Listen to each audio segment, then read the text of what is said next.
я хотел бы, чтобы все еще раз обратили внимание, все пресса, которая пишет про этот процесс, все люди обратили внимание на то, что суть-то дела заключается в том, чтобы меня посадить по делу, по которому я был уже признан невиновным, и по делу, которое уже признано сфабрикованным. Это не мое мнение, потому что если мы откроем любой учебник уголовного права, и надеюсь, Ваша честь, вы это делали пару раз в своей жизни, мы увидим, что Европейский суд по правам человека является частью судебной системы России, в том числе, коль уж Россия является членом Совета Европы. И эти решения обязательны. И я, пройдя все необходимые стадии судебного процесса, обратился в Европейский суд. Европейский суд вынес решение, в котором черным по белому написал, что даже состава преступления нет. Следствие дела, по которому я нахожусь здесь почему-то, вот в этой странной клетке, оно полностью сфабриковано. Мало того, Российская Федерация, в общем-то, признала это решение половинчато, потому что мне даже выплатили компенсацию по этому делу, тем самым признав решение Европейского суда по правам человека. Несмотря на это, мой брат 3,5 года сидел в тюрьме по этому делу, которое было еще раз признано сфабрикованным решением суда, которое обязательно здесь на территории России. Я по этому делу просидел год под домашним арестом. Когда мой срок, вот этот вот испытательный, заканчивался, меня за неделю до этого арестовали, привезли к вам в Симоновский суд и без защиты, всучив какого-то адвоката по назначению, продлили мне еще на год исполнительный срок. Давайте немножко математики. В 2014 году меня осудили, дали мне 3,5 года, дали испытательный срок, а сейчас 21 год. Но меня все равно продолжают судить по этому делу. Меня же уже и невиновным признали. И состава преступления в этом деле нет. И все равно с упорством маньяка наше государство требует меня посадить по этому делу. Почему же по этому делу? Ну, на самом деле, уж чего-чего, а недостатков уголовных дел в отношении меня точно нету. Да? Еще одно совершенно недавно запустили. Тем не менее, кому-то очень хочется, чтобы я очень хотелось, ни одного шага не сделал по территории нашей страны, вернувшись, как свободный человек. А вот с момента пересечения границы я оказался арестантом. И мы знаем кому. Мы знаем, почему это случилось. Причина этого всего – ненависть и страх одного человека, живущего в бункере. Потому что я нанес ему смертельную обиду тем, что я просто выжил после того, как меня пытались убить по его приказу. И я прошу сделать замечание, Алексей. Мне не нужно ваше замечание, Ваша честь, еще раз. Мне теперь этот прокурор будет мешать говорить свое отношение ко всему тому, что происходит. Я прошу обратить внимание, Алексей Анатольевич, что мы рассматриваем вопрос об отмене условного осуждения. Да. Какие-то иные, по вашему мнению, уголовные дела в настоящем процессе не рассматриваются. Рассматривается вопрос об отмене условного осуждения, назначенного приговором Замоскворецкого районного суда.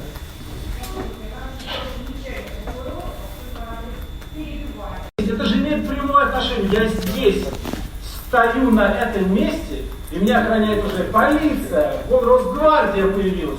Половина Москвы оцеплена именно потому, что маленький человечек в бункере сходит с ума от того, что мы доказали и показали, что он не геополитикой занимается, а проводит совещание, на котором решает, как воровать у политиков оппонентов трусы массовым химическим оружием и пытаться их убить. Главное в этом процессе даже не то, чем он закончится для меня. Посадят меня или не посадят. Посадить, в общем, меня несложно по этому или другому делу. Главное, для чего это происходит? Чтобы запугать огромное количество людей. Это же так работает. Одного сажают, чтобы испугать миллионы. У нас 20 миллионов человек за чертой бедности. У нас десятки миллионов живут, не имея ни малейших перспектив. У нас десятки миллионов людей вот относятся к именно тем, про которые мы каждый день говорим. В Москве-то жизнь еще более-менее. Отъедьте за 100 километров, там вообще просто полный швах. И вот у нас вся страна живет в этом полном швахе, не имея ни малейших перспектив. Получает 20 тысяч рублей. И они все молчат. И их пытаются заткнуть вот ровно такими показательными процессами. Посадить вот этого, чтобы испугать миллионы. Кто-то вышел на улицу, посадить еще 5 человек, чтобы испугать 15 миллионов. И главное, что я хочу сказать. Этот процесс, я очень надеюсь, не будет воспринят людьми как сигнал того, что они должны больше бояться. Это же не демонстрация силы. Вот это все Росгвардия, эта клетка, это же демонстрация слабости. Просто слабости. И миллионы, и сотни тысяч посадить нельзя. И я очень надеюсь, что люди будут все больше и больше осознавать это. И когда они осознают, а такой момент придет, все это рассыплется. Потому что вы не посадите всю страну. Потому что всех этих людей, которые лишили перспектив, лишили будущего, которые живут в богатейшей стране и получают 0 от национальных богатств. 0 получают все остальные. Мы только по количеству миллиардеров в мире растем. Все остальное падает. Понимаете? Я сижу в своей камере и слышу по репортажу о том, как подорожало масло, подорожали макароны, подорожали яйца. 2021 год. Страна экспортер нефти и газа. У нас вся страна говорит о том, что макароны подорожали, мы жить больше не можем. И вот вы этих людей лишили перспектив, и вы этих людей пытаетесь запугать. И я призываю всех не бояться. Вся эта власть основана ровно на этом. Я продолжаю. Я не то, что вернусь, ваша честь. Я уже прямо там нахожусь. Я прям в центральной части этого нахожусь. Я, чтобы вам было просто понять. Вы сказали по поводу представления. Ваше отношение к представлению. Вот что я говорю, ваша честь. Посмотрите. Давайте вернемся к Вы нашему говорите, процессу. что я ничего не сказал по поводу представления. Вот это все представление и есть. И все, что я говорю, это мое отношение к представлению, которое вы устроили. И давайте непосредственно приду к представлению. Да, Так вот, бывает такое, когда беззаконие и произвол являются сутью политической системы. И это ужасно. Но бывает еще хуже, когда беззаконие и произвол наряжают на себя мундир прокурора или судейскую мантию. И в этом случае долг каждого человека не подчиняться тем законам, которые обряжены вот в эти мантии, хотя за вами, там, внутри вас, это и есть произвол и беззаконие. И долг каждого человека не подчиняться вам, не подчиняться таким законам. И делать... Я призываю абсолютно У нас всех. сейчас не митинг. Давайте вернемся к У нас не митинг, у нас мое выступление. выступление. Я вернулся, ваша честь. Вы не по представлению даете свою позицию. Ваша честь, вы не беспокойтесь. Я вас Вы, прошу вернуться к нашему представлению. Все будет Вашему очень мнению. хорошо. Я вернулся к нашему представлению, я ровно про Вы наше ничего не представление сказали, говорю. да, вашу И когда я позицию говорю, не сказали. вы не перебивайте меня, пожалуйста, давайте по очереди. Потому что давайте мы не будем политикой заниматься. Как же мы не можем здесь Я вас заниматься политикой? попрошу высказать свое мнение по представлению, в рамках которого мы здесь собрались. Попрошу вас, пожалуйста.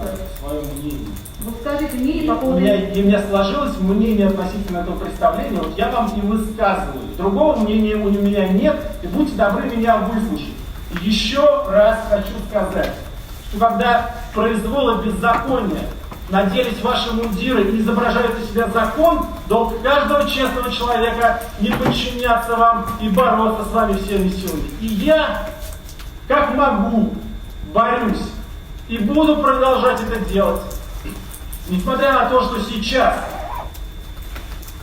с учетом того, что, конечно, я оказался полностью под контролем этих людей, которые обожают все намазывать химическим оружием, наверное, за мою жизнь никто не даст и 3 копейки, но тем не менее, даже сейчас, даже со своего места, я говорю, что я буду с вами бороться и призываю всех остальных не бояться вас и делать все, чтобы закон, а не ряженые в мундирах и мантиях, восторжествовали. И я приветствую всех тех, кто борется и кто не боится, всех честных людей. Я приветствую и благодарю сотрудников ФБК, которые сейчас сидят под арестом, всех остальных по всей стране, кто не боится и выходит на улицы, потому что у них есть такие же права, как у вас. Потому что наша страна принадлежит им в той же самой степени, как и вам, как и всем остальным. Мы такие же граждане. И мы требуем нормального правосудия, нормального отношения к нам, участия в выборах, участия в распределении национальных богатств. Да, мы всего этого требуем. И я хочу сказать, что если есть в России сейчас много хороших вещей, а самая хорошая вещь — это вот те самые люди, которые не боятся, которые не опускают глаза, которые не смотрят в стол и которые никогда не отдадут нашу страну кучке продажных чиновников, которые решили обменять нашу родину на свои дворцы, виноградники и аквадискотеки. Я требую, мое мнение заключается, я закончил уже, мое мнение заключается в том, что я требую немедленного освобождения, немедленной свободы для себя, для других арестованных. Я не признаю вот это все представление, оно полностью лживо, оно не соответствует закону, и я требую своего немедленного освобождения. Спасибо.